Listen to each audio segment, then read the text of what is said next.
I've watched this pattern so many times it breaks my heart. I cared for a woman I'll call Margaret. I use a different name to protect her privacy. She was 74 when I started working with her family. Every morning, rain or shine, Margaret would walk her neighborhood. I'd arrive, and she'd be coming back through the door, a little flushed, energized, telling me about the neighbor's new dog or the tulips coming up in someone's yard. That walk was part of who she was. Then one week, she mentioned her knee hurt. Nothing serious, she said, just a little sore. The next week, she stayed in, said she'd walk tomorrow when it felt better, but tomorrow became next week. Next week became next month. Within 6 months, Margaret couldn't make it from her bedroom to the kitchen without getting winded. Her children called me crying one afternoon, asking how it happened so fast. But it didn't happen fast. It happened in tiny choices made over months, choices that seemed reasonable at the time but created a cycle that became so hard to break. In my 15 years of caregiving, I've worked with hundreds of seniors, and I can tell you exactly what separates the 85-year-olds who are still walking independently from the 70-year-olds who can barely make it across a room. It's not genetics, it's not luck, it's a series of small decisions that compound over time. I've been there for both outcomes. I've learned to recognize the turning point. And if you've been walking less lately, I need you to understand what I've seen happen next, because there are things you can do right now before this pattern takes hold. If you've noticed you're choosing the closer parking spot, you're not imagining it. If you're taking the elevator instead of stairs you used to climb easily, sitting down more often, resting more, your body is telling you something. Maybe your joints hurt. Maybe you feel more tired than you used to. Maybe you're recovering from something and rest seems like the sensible choice. I understand that. But I also need you to know what happens when rest becomes the default instead of the exception. And if you're watching this about a parent or loved one, I see you too. You've probably noticed the changes before they have, the slower pace when you visit, the excuses about why they're not walking as much. Maybe they're sitting more, moving less, and you don't know whether to push or let them rest. That uncertainty you're feeling, that's valid. You're trying to help, but you don't want to nag. You don't want to take away their autonomy. I've worked with so many families in exactly this position. Here's the fear I know both of you are carrying, whether you've said it out loud or not. Is this the beginning? Is this the moment where independence starts slipping away? Once I stop, will I be able to start again? That question sits quietly in the back of your mind. And it deserves an honest answer. The truth is, what feels like taking care of yourself can sometimes be the start of a pattern that's hard to reverse. I've sat with people who lost their ability to walk independently, and almost every single one told me they wished they'd recognized the pattern earlier. Not so they could have done something drastic, but so they could have made small, consistent adjustments while there was still time. That's why I'm here. That's why I make these videos. Not to scare you, but to give you the awareness I wish I could give every family I've worked with. You're not alone in this, and there are things we can do. I need to explain what I've watched happen when walking stops, because this is where understanding the pattern becomes so important. I've watched this cycle dozens of times. Reduced movement leads to muscle loss. Muscle loss leads to more fatigue. Fatigue leads to less confidence. Less confidence leads to more sitting. And more sitting accelerates everything. It's insidious because each step seems so small, so reasonable, but they compound faster than most people realize. I cared for a man I'll call Robert. I use a different name to protect his privacy. He was 68 when I started working with him. Active guy, walked every evening after dinner. It was his ritual, his decompression time after work. Then his knee started bothering him. Nothing major at first, just some discomfort. So he stopped the walks, said he'd rest it for a week or two, let it heal, then get back out there. Within a month, I noticed changes his family didn't see yet. Robert started holding onto furniture he used to walk past freely. The back of the couch, the kitchen counter, the hallway wall. His steps became shorter, more tentative. There was this hesitation in his movement that hadn't been there before, and I could see fear starting to creep in. Not dramatic fear, just this quiet uncertainty about his own body. What shocked his family was how fast it happened. But I wasn't surprised. I've seen people lose more strength in 3 months of inactivity than they would have lost in 3 years of normal aging. When you stop moving, your body adapts to that new reality incredibly quickly. Muscles you're not using start to break down. Balance that you're not practicing starts to fade. Endurance that you're not maintaining just disappears. And here's what people don't always understand. Your body isn't betraying you when this happens. It's responding to the input you're giving it. If you tell your body through your actions that you don't need the strength to walk anymore, it reallocates those resources. It's actually trying to be efficient, but the outcome is devastating. I've sat with seniors who told me, I used to be someone who walked every day. Past tense. That shift from I am to I used to be. That's when I know we're in dangerous territory, because it's not just about the physical decline. It's about identity. It's about independence. It's about dignity. When Robert couldn't walk to his mailbox anymore without getting winded, he stopped checking his own mail. When he couldn't walk to the corner store, he stopped going. When even a trip to the bathroom felt exhausting, he started planning his whole day around avoiding movement. Each loss was small, but together they added up to a completely different life than the one he'd been living 6 months earlier. This isn't about vanity. This isn't about being able to run marathons or hike mountains. This is about being able to do the things that make life worth living. Visit a friend. Go to the grocery store. Play with grandchildren. Maintain your own home. Walk from the car to the restaurant. These aren't luxuries. They're the building blocks of independence. And if you're watching this for someone you love, you need to understand how quickly this can happen. Not to panic you, but to help you recognize the early signs. Because by the time someone can't walk from the bedroom to the kitchen without difficulty, we're months into this cycle. The intervention point was way back when they first started choosing rest over movement. But here's what I also know. I've seen this pattern reverse. I've watched people rebuild strength I genuinely thought was gone forever. The body's capacity to adapt works both ways. If you've been sitting more, moving less, feeling weaker, that didn't happen overnight, and it won't reverse overnight. But it can reverse. That's what I need you to hold on to as we move forward. If you're finding this helpful so far, I'd love to know you're here.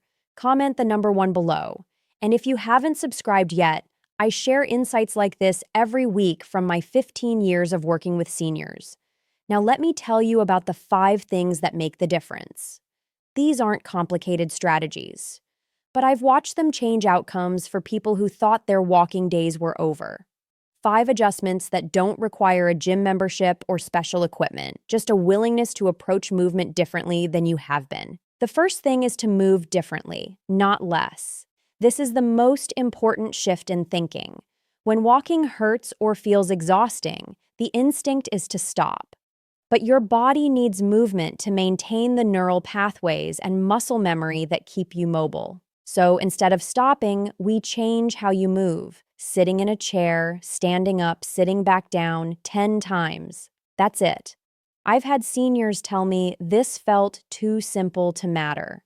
3 weeks later, they're getting up from the couch without using their arms for the first time in months. Wall pushes work the same way. You stand facing a wall, place your hands flat against it, and push yourself back. It strengthens your arms and core without stressing your knees or hips. Counter squats while you're making coffee, holding on to the kitchen counter for support. These movements don't feel like exercise, but they're teaching your body it still needs to be strong. Second, split movement into moments throughout your day. This is where I've seen the biggest mental shift happen. You don't need a 30-minute walk. You need 3-minute intervals scattered across your day. Your body doesn't know you're exercising. It just knows you moved from the kitchen to the bedroom and back. Do that 6 times a day, and you've given your body what it needs to maintain strength and balance. Walk to the mailbox. Walk around your house while you're on the phone. Walk to check on the laundry. Every bit of movement counts. The seniors who stay mobile aren't the ones doing formal workouts. They're the ones who never fully stop moving throughout their day. Third, and I can't stress this enough, address your pain properly. See someone. Get it evaluated. I've watched too many people avoid all movement because of pain that could have been addressed with physical therapy, proper footwear, or even just understanding what's actually happening in their body. Untreated pain creates fear. Fear creates immobility. Immobility creates more pain. It's a vicious cycle, and it doesn't have to be that way. I've seen people who were convinced they'd never walk without pain again find relief through simple interventions they'd been putting off for years. Your pain deserves to be taken seriously. It deserves professional attention. Don't let it steal your mobility without at least trying to manage it. Fourth, change your surface and support. If concrete hurts your joints, walk on grass. If you feel unsteady, use a walking stick even if you think you don't need one yet. If you're nervous about balance, hold on to counters while you move around your kitchen. Movement with support is still movement. I've worked with people who refused to use a cane because they saw it as giving up. But once they started using one, they walked more, not less. Because they felt safe. They felt confident. And that confidence kept them moving. Fifth, tie your movement to something you love. This is the secret I've seen work when nothing else does. The seniors who maintain mobility longest aren't moving for exercise. They're moving because it connects them to something that matters. I cared for an 83-year-old man who walked to his mailbox every single day. Not for exercise, because that's who he was. The man who checked his own mail. That identity kept him moving when nothing else would have. Another woman walked to her backyard every morning to feed the birds. Another walked to his neighbor's house for coffee twice a week. Find your reason. It doesn't have to be profound. It just has to be yours. These 5 things work together. You don't have to do all of them perfectly. You don't have to start all of them tomorrow, but each one addresses a different part of what keeps people mobile: physical strength, daily habits, pain management, safety, and purpose. Together, they create a pattern that I've seen protect mobility well into people's 80s and 90s. I need to tell you about Eleanor. I cared for a woman I'll call Eleanor. I use a different name to protect her privacy. She was 81 when I met her, using a walker, convinced her walking days were over. She told me this on my second day with her, matter of fact, like she was stating the weather. "My walking days are done," she said. "I'm just trying to get around the house now." We started small. Chair stands in the morning. 3 at first, then 5, then 10. Wall pushes while she waited for her coffee to brew. Walking to the mailbox with me beside her, her hand on my arm for balance. Some days were better than others. Some days her hip hurt and we did less. Some days she felt strong and wanted to do more. I watched her celebrate the day she made it from her bedroom to the kitchen without stopping to rest. Her daughter thought I was exaggerating how significant that was. But I wasn't. I'd seen what came before. 6 months later, her daughter sent me a photo. Eleanor walking her granddaughter down the aisle at her wedding. No walker. No arm to hold on to. Just Eleanor, in a beautiful dress, beaming, walking. I still have that photo. I look at it when I need to remember what's possible. Here's what I want you to understand. Eleanor and Margaret, the woman I told you about at the beginning, were both in their 70s. Both had pain. Both had reduced mobility. The circumstances were remarkably similar, but the outcomes couldn't have been more different. The difference wasn't genetics. It wasn't their starting point. It was the choice Eleanor made to move differently instead of stopping completely. That choice, repeated day after day, compounded over months into something her family called a miracle. But it wasn't a miracle. It was pattern. I've watched a 76-year-old man go from needing help getting out of his car to walking a mile 3 times a week. I've seen an 80-year-old woman rebuild balance we all thought was gone forever. A 73-year-old who hadn't left his house in months started walking to the corner store again. These aren't exceptional people. They're people who decided to try, who kept trying even when progress felt impossibly slow. I know what you're thinking right now. But I'm not like Eleanor. My knees are worse. I'm older. I've been sitting longer. My situation is different. I've heard every version of this thought, every excuse, every legitimate concern. And I'm telling you, with all the love and directness I can muster, I've seen people in worse shape than you make these changes work. Not all of them. Not always to the degree Eleanor did, but enough to know it's worth trying. But I also need to warn you about the traps. Don't try to do what you did at 40. Don't push through sharp pain thinking that's what strength looks like. Don't give up because you had one hard day or one setback. This isn't about perfection. It's about pattern. It's about doing a little bit consistently and trusting that small actions compound over time. Tomorrow morning, I want you to pick one thing, just one of the 5 things we talked about.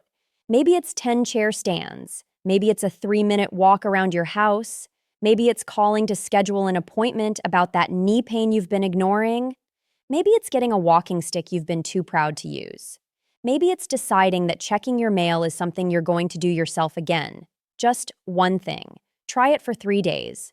See what you notice. Not what you achieve, what you notice. How your body responds. How you feel. Whether it's harder or easier than you expected. If this is resonating with you, let me know by commenting the number 2 below.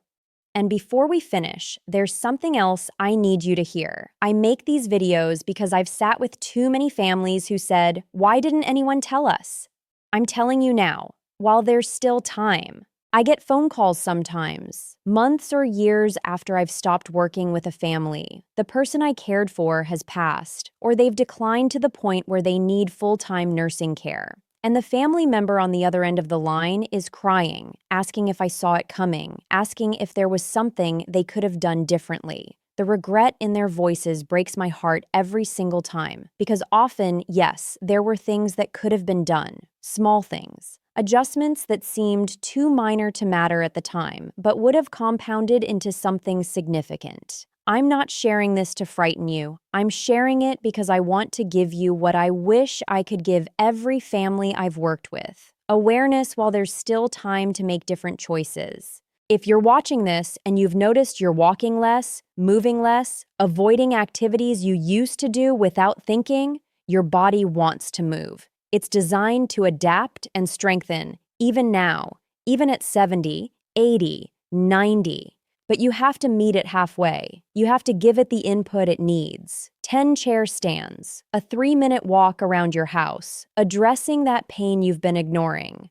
These aren't heroic measures. They're small, consistent signals to your body that you still need your strength, your balance, your mobility.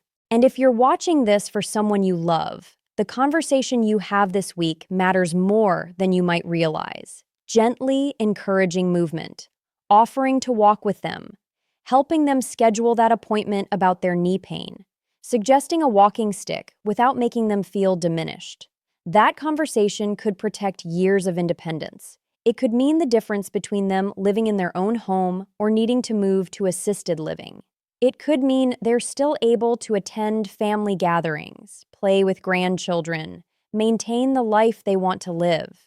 Because this isn't just about walking. It's about dignity. It's about autonomy. It's about identity. It's about connection. Mobility is freedom. The freedom to visit friends, to go to the grocery store, to play with grandchildren, to maintain your home, to live your life on your terms. When mobility goes, so much else goes with it. Not all at once, but gradually, piece by piece, until the life you had looks completely different. But I've watched people in their 80s rebuild strength I genuinely thought was gone. I've seen turnarounds that defied every expectation I had. I've witnessed people who everyone, including me, thought had reached their limit surprise us all. It's not too late for you. It's not too late for the person you love. The choices you make this week will shape your mobility 6 months from now, not the choices you made last year, not the choices you'll make someday when you feel more ready. This week, the decision to stand up 10 times before you sit down to watch television, the decision to walk to your mailbox instead of asking someone else to get it, the decision to call and make that appointment, These small decisions compound. They build on each other. They create patterns that either protect your mobility or accelerate its decline. I've spent 15 years in this field because I believe the later years of life can be some of the most meaningful if we approach them with awareness and intention. I've seen what's possible when people refuse to accept decline as inevitable. I've also seen what happens when people give up too soon, when they let pain or fear or pride keep them from making adjustments that could have changed everything. You still have time, and I'm rooting for you. Take care of yourself, take care of each other, and remember, you're not alone in this. I'll see you in the next one.